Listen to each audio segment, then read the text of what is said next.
So আমরা আমাদের next topic email scheduling এর ক্ষেত্রে চলে যাই। প্রথমে হচ্ছে আমি আমার জিমেইলে চলে আসবো। তারপর সেখানে আমি হচ্ছে কম্পোজ অপশনে যাব। কম্পোজ অপশনে যাওয়ার পরে হচ্ছে এখানে যে মেল ইন্টারফেসটা আছে সেখানে হচ্ছে আমি আমার অ্যাড্রেসটা করে দেব।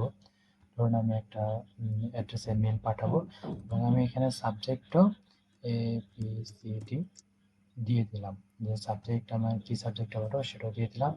তারপর এখানে ভিতরে যে কন্টেন্ট আছে সেই কন্টেন্টগুলো আমি টাইপ করে ফেললাম। ওকে, ডান। আমার কন্টেন্ট এখানেও ডান। দেন হচ্ছে এখন আমি হচ্ছে মেলটা পাঠাবো। আমি একটা হচ্ছে মেলটা টাইপ করছি, কাল 10টায় আমি মেলটা সেন্ড করবো। এখন আমি সেটার জন্য কি করব?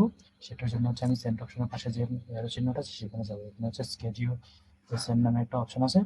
এখান থেকে হচ্ছে আমি এই যে সিলেক্ট ডেট অ্যান্ড টাইম থেকে আমি আমার প্রয়োজন সময় মতো আমি হচ্ছে এখান থেকে হচ্ছে ডেট আমি সিলেক্ট করে নিতে পারবো এবং টাইমও সিলেক্ট করে নিতে পারবো। ধরুন আমি কালকে সকাল 10টায় হচ্ছে ইমেলটা সেন্ড করবো। সো আমি এখানে 10 দিয়ে দিলাম, 10:00। এটা কিন্তু 24 আওয়ার ফরম্যাটে দেওয়া আছে। আপনার সেই অনুযায়ী আপনার টাইমটা বসাতে হবে। এখন আমি যদি এখানে স্কেডিউল সেন্ডে ক্লিক করে রাখি তাহলে কাল সকাল ঠিক 10টায় হচ্ছে মেলটা আমার উক্ত মেল অ্যাড্রেসে চলে যাবে। সো এটাই।